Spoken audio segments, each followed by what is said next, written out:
কেন করলে? তুই আমাকে একটা কথা বলতো, একজন বাপ কখন তার ছেলে বৌমার সাথে এরকম আচরণ করে? আমিও চেয়েছিলাম ছেলে বৌমা নাতি পুতি সবাইকে নিয়ে অনেক সুখে থাকতে, কিন্তু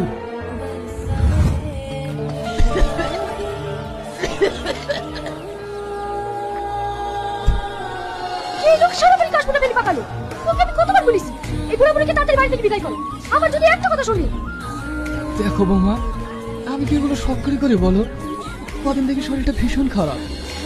এই বুড়ো শুধু মুখে মুখে তর্ক, শুধু মুখে মুখে তর্ক। বৌমা, কি বৌমা?